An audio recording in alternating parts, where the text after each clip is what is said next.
So what I'm going to talk about this afternoon, following on from the previous, is about what we can do to actually turn the tide to try and improve the situation for dementia in society.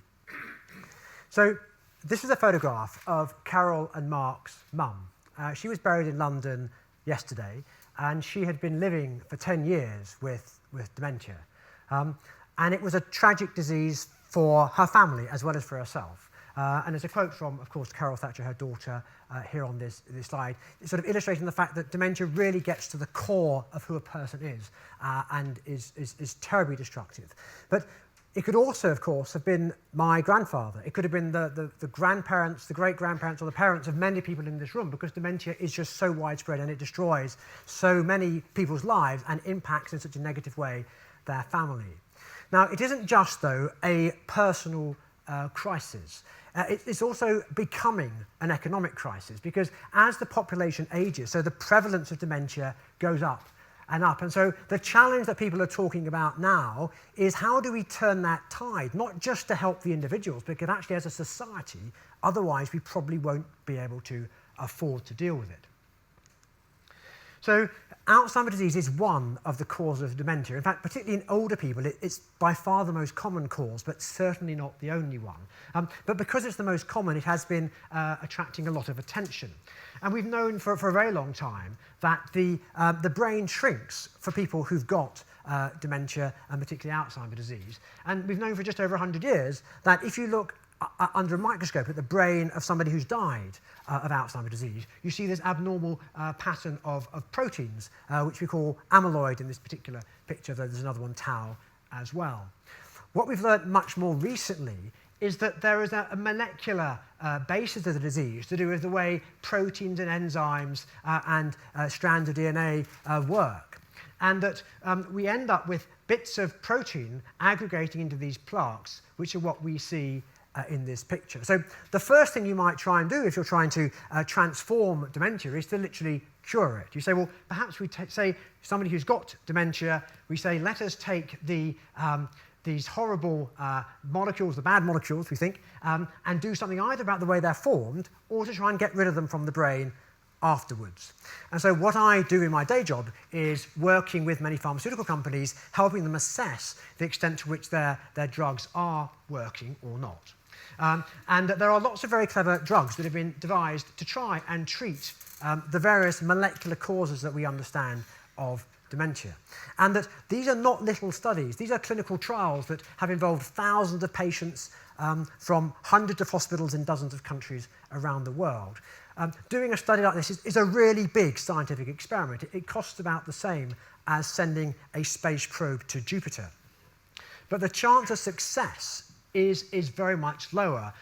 Here is a headline about one of those molecules last summer blowing up. It completely failed to show that it worked on the treated patients. But your chance of your space probe that you spend $1 billion sending off to Jupiter blowing up is vastly lower than the chance of your molecule blowing up, because precisely 0 drugs have ever been shown to be effective at actually changing the course of dementia.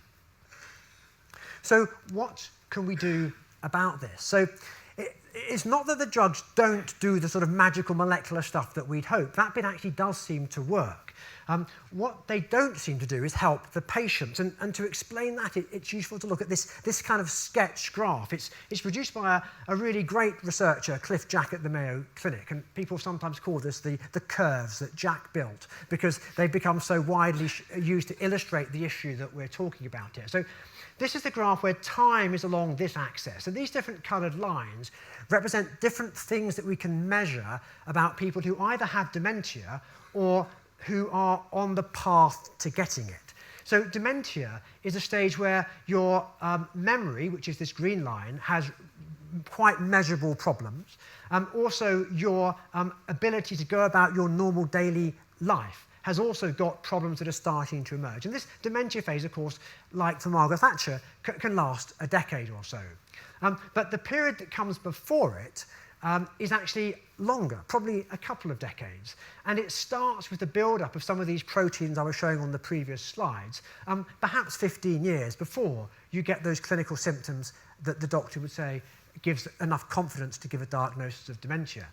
And there's some stages which are kind of intermediate, which are called early and late mild cognitive impairment, a big mouthful.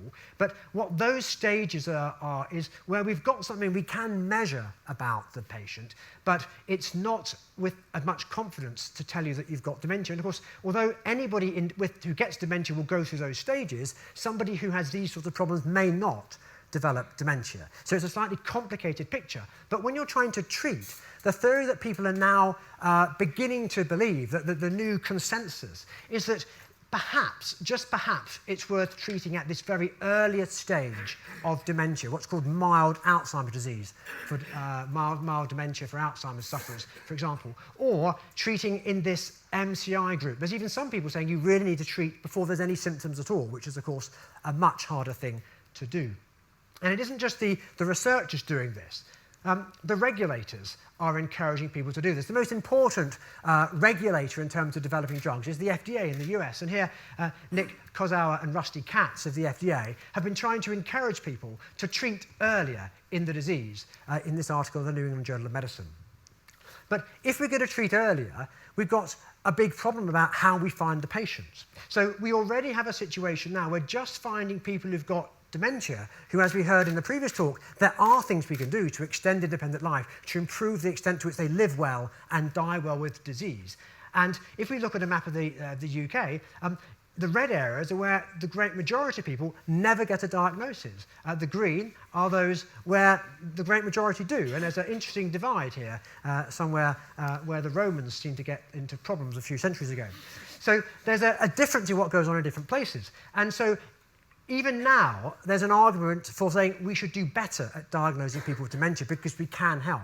But as we get new treatments that are going to have to be given earlier, we'll have to do even better at that. And I think the thought I'll leave you with, and the point towards the debate this evening, is that to what extent do we need to really focus on getting better at diagnosis now? Is that an important challenge? And I think it is, and we'll discuss that more this evening in the debate if you can watch that on video as well. Thank you.